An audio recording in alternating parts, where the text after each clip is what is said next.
Rabid Dogs joining us right now. I don't know. Sacramento Kings Sports, Sactown Sports Kings Insider. Thank you. It's Friday. Brenden Nunes joins us right now. The one who hasn't had a baby this week, by the way. 50% of our insiders have had babies this week. Brenden, what's going on? Doing well. Babyless over here as far as I know. Babyless in Sacramento. We're doing well. Yes. Can't complain. Yeah. How you guys doing? We're doing great. It's not every day that you're walking up the stairs of the station and there's the Kings head coach going to do some spots, but here we are. The guy works his tail off nonstop. Of course, we're talking about Doug Christie, and the Kings have won 8 of 10 with Doug. Charles Barkley said on the TNT postgame last night that players should be held more accountable because Mike Brown's an excellent coach. And no offense to Doug, and Doug's doing tremendous things, but players shouldn't have to have their hands held in order to do the things they're supposed to do. Did Charles have a point in your opinion or no? It's interesting. I think it kind of goes both ways. They already had the talent on this roster. Obviously, Doug's still working with the exact same guys that Mike Brown was working with, and I do think it was just a lack of execution when Mike Brown was the head guy, especially started this year in that 6-game losing streak where you're getting blown out against Indiana and it looked like the team sort of gave up, or obviously it's sort of peaking with De'Aaron Fox's 4-point foul. I mean, it's a lack of execution and not doing what the head coach was asking of you, but it was more than one player. Like it seemed like we got to the point where Mike Brown his voice maybe wasn't carrying as much as it previously was in that locker room. And we've seen a clear change under Doug. And I'm honestly not too sure how much of that has to do with Doug himself compared to, I think there's also an aspect of you make a big change like that and it wakes some guys up. Like I said, they weren't executing. And I think that definitely functions as a wake-up call. So I think there's some truth to it, but I do think that Doug deserves credit for maintaining the togetherness with this group and keeping them rolling through a turbulent time that could have gone downhill quickly. Wait a minute. James Ingram died? I didn't know that. Sorry, Brenden. Brenden. Yeah. Somebody just said that and I looked it up. Did he? He died in 2019. Put more respect on him. Did you know that? I did not. I was a little reserved when we were talking about it. Oh my goodness. Yeah. I didn't know. Okay. Currently Googling James Ingram. Yeah. No, I didn't know. How did I not know that? Yeah. Okay. I respectfully, though I still would go into Ron's stats, I would like to focus more on how wonderful James Ingram was and what a great addition he has been to the soundtrack of our lives. Yes. R.I.P. James Ingram. Yeah. Back to you. Sorry, Brenden. All right, sorry, a little sidetrack there. Brenden, if we go to last night, kind of in that theme you were just talking about there about the execution or maybe missing out on execution in the fourth quarter under Mike Brown. Last night there were some elements of that. The Kings weren't getting some stops when they needed. They were turning the ball over, but their counter was a sensational night at the foul line. They made all of them in the fourth quarter. How about this team in that element this year, their free throws and how big they've been in these close games where they've made them more consistently than not? Yeah, it definitely helps. It's just one of those execution things. It feels like that wasn't really, it was a struggle last year. Actually, even most of this year, even when Mike Brown was around, their free throws were all right. I want to say they were 11th in clutch offense under Mike Brown, but ended up being, as I pull it up here, 25th in clutch defense. And I didn't do the numbers with last night yet, but during that win streak, the Kings were first in clutch defense in the 4 games that they played, a 65.1 defensive rating, which is absolutely absurd. And I thought that the free throws were great, like DeRozan scoring, I want to say it ended up being 16 in the fourth quarter. There were the last 2 free throws that actually gave to Monk and messed up the stat sheet at first, so my numbers are slightly off. But that execution offensively was great, but I thought defensively is kind of where they changed things up. They went to zone. Sometimes they were switching 1 to 5. They were mixing in blitzes. And I think defensively is where you've seen Doug sort of muck up the game a little bit more, force some turnovers.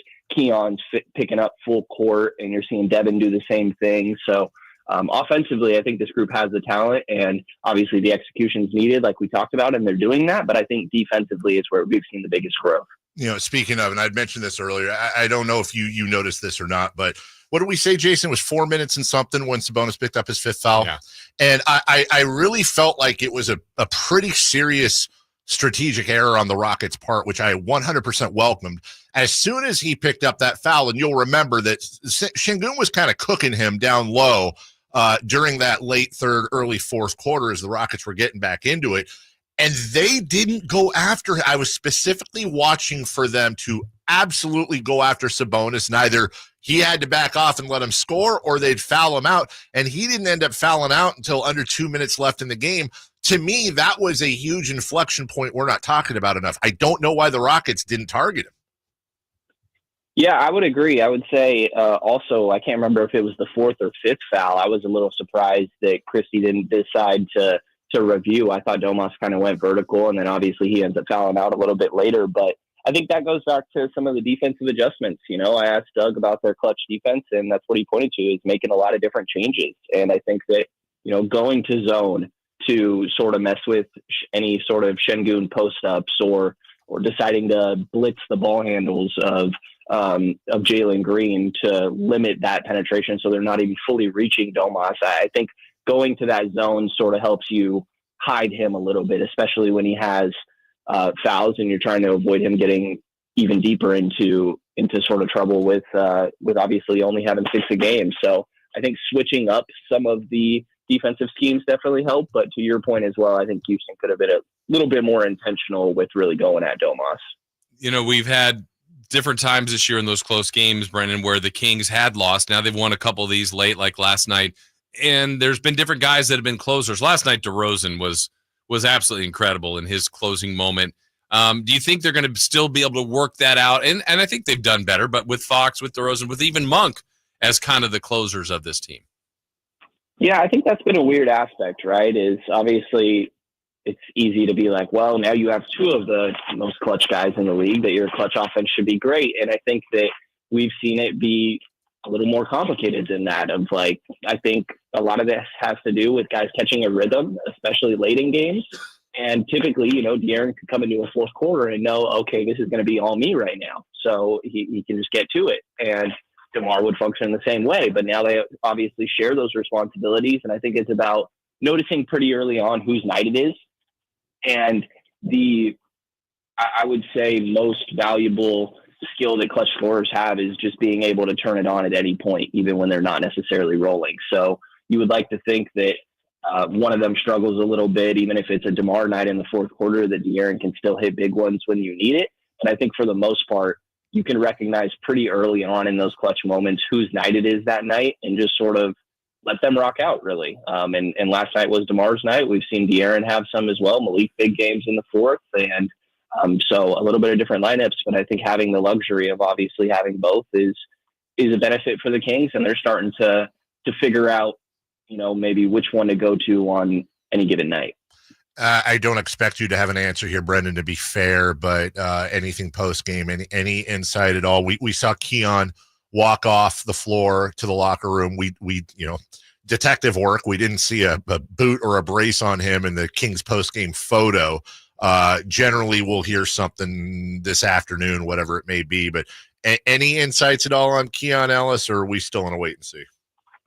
Yeah, still on wait and see for status updates. Did see him walk into the locker room last night a while after the game, a little bit later than usual. I'm sure he was sort of getting some treatment, doing hot and cold tub stuff, but nothing was wrapped up on the ankle, which I think is a positive sign. He seemed to be in good spirits, walked in by himself, you know, no limp in his walk or anything like that. So I would say that's an optimistic sign. Getting him the day off today as a team, I think should help with that a little bit as well. So still TBD on what we're looking like, but I don't think there's any reason to worry that it's going to be something long-term. Brenden Nunes is our Sactown Sports Kings insider. You can read him at SactownSports.com. You can follow him, of course, on Twitter. Brenden, appreciate it. Have a great weekend. We'll talk to you next week, brother. Thanks for having me, guys. All right, thank you. Take care. It's Brenden Nunes. We'll pause. We'll take a quick break. When we come back, it's the halfway point for the Sacramento Kings. We still got to get to that. First half, second half. That's right. Game 41. And then don't forget, we've also got what to watch, celebrity birthdays, and Friday fun and games. It's going to be a fun last 45 minutes. It'll fly by. We promise. Sit back, relax, and enjoy it right here on Sactown Sports. Trying to find out where to catch